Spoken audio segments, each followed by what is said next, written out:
Hello to summer 2024 Tornado Tumblers coaches here for the week 1 and 2 overview.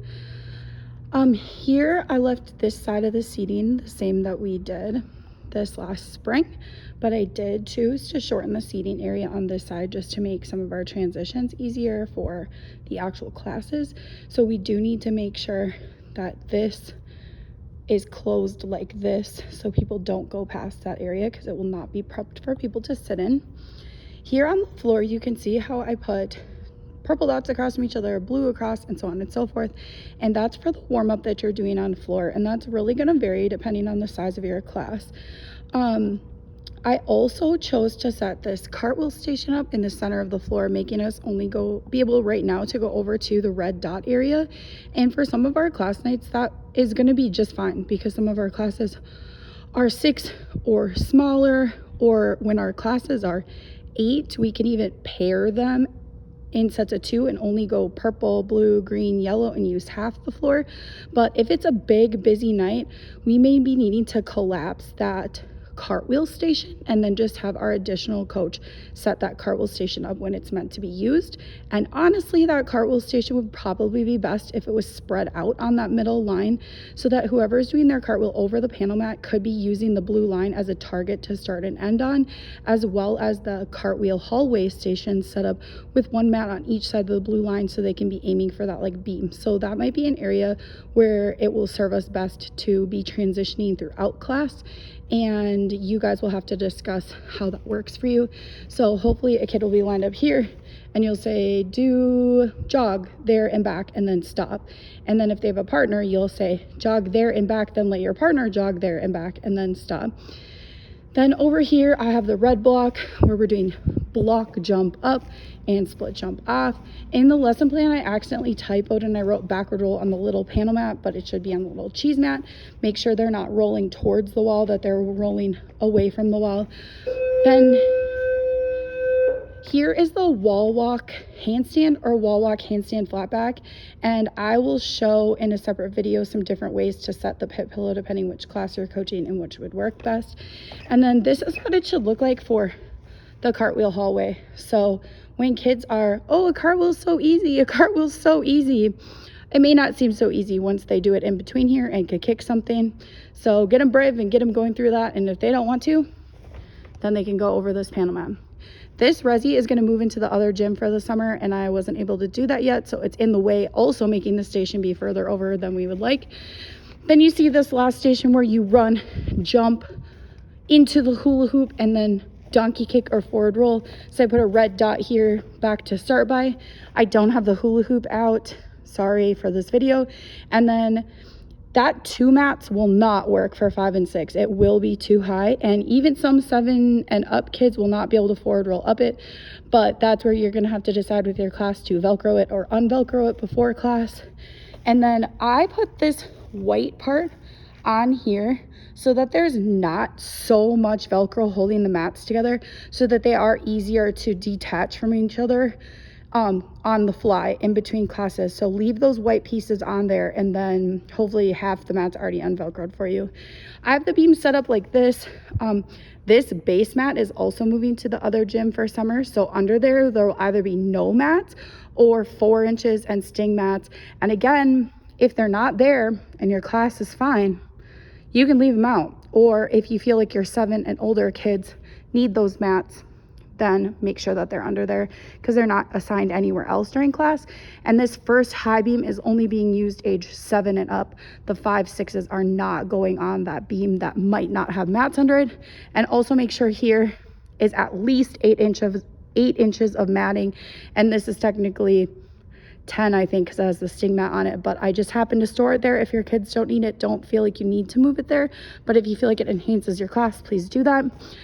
Here, I'm planning to leave these maroon resis or get them back there for you before your class, but there are 5, 6s going on this beam, so it does need to feel a little bit more like a medium beam and safer. But for the summer, I don't want to actually move it down. If you really feel like your class cannot be successful without moving it down, you're welcome to. Just make sure when you move the beam down that you untighten the silver first, then the black knob, then tighten the black knob, and then the silver one to make sure that's moving correctly up and down. I also put this red block about halfway across the beam already for mounting, because that's where the mat starts. And it could be a bit of a challenge for your kids if you want to move the mat back farther and then have them partly be on the beam where there isn't a mat underneath. But for some of the 5-6s, they're moving so slowly across the beam, it really helps if they walk less of a distance across so that their friends might actually get a turn. So adjust that as well as needed. Over here, there's rings for the 7 and up class. There happens to be a 4-inch under here now, but I won't be making sure that it's there because they should be fine without it. But I set these rings up a little higher so they can just stay that way for those larger kids, and we don't hopefully have to be moving them all the way down for the 5s, then all the way up to the 11s. Over here, you can see how I placed some dots in the center to be a waiting area for whichever class. And then the blue beam and the small bar are only being used in the 5-6 lesson plan for during events, not for the older kids. And I did put that cheese mat there so that when we practice for high school and we're dismounting, that we can be safe and not run into that bar. So that's the purpose of it being there. Then here is the bar that these rings for 5-6 will need to be slid over to the center or then slid out of the way when your 7 and olders are going. And this is the chance for the 7 and olders to try their jump to front support on the full size bar and then do their casts and their forward roll. Please always make sure for the 7 and older that this 8-inch mat is under there, because that's a long way for some 7-year-olds to fall. And then this is definitely going to need to be a transitioned area for group to group. I would say this is set right now for 9 to 11. And then for 7 and 8, you might need to just slide everything this way so that block is closer for them to grab to the bar and jump up. And then if that's too tall for your kids, you might need to figure out how to get that even a little higher. One solution could be to pull the 8 this way so the block can go on top of it, but it does get kind of wiggly then, and it is high up in the air. So you're really gonna have to kind of experiment a little bit what you're comfortable with. And I would say for 7 and 8, this is the one you'll want to be standing by, again, because that is a far way to fall. Then over here is how I'd like this set for age 7 and up, and it says to practice their pull-up here. So they'll be waiting back here, hang on to the bar, and their feet will be here to do their pull-up. And then next in the lesson plan, this is going to turn into a pull-over, so they can run up the hill and then kick their feet over. But most of the kids skip the pull-up part because their arms feel weak, and so we're going to spend the first 2 weeks doing that pull-up. So then the following week you can say pull your chin up to the bar like your pull-up, then run and kick your feet over, and they have a frame of reference. So again, the setup in this area over here is a little different because we're using some things for some ages and not for others. And then of course, as always, if your 7 and 8 class is really struggling, you can always remove a 7 and up station and add a 5-6 station, or vice versa for the 5 and 6s. But I wanted to give you a little bit more of a way where you could hopefully serve a little more kids in a more kind of variety of ways, so that those who are older and more advanced aren't feeling bored during class. And then I will send a few station videos. Here's the example of that other setup for cartwheels. This station on the floor is supposed to simulate doing a vault. So you see me here doing run and jump to 2 feet, and I kind of stuck it, then put my hands down, then did a couple donkey kicks, then a forward roll, and that's what it will look like for the 5-6 or a more beginning athlete. Then this is run, hurdle, arm circle, jump, and forward roll, which starts to look more similar to a vault.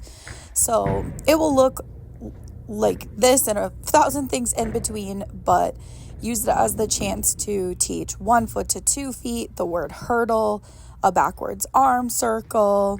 You can even kind of show what a dive roll looks like for the older kids who are really getting it, and see if they can jump a little higher and further.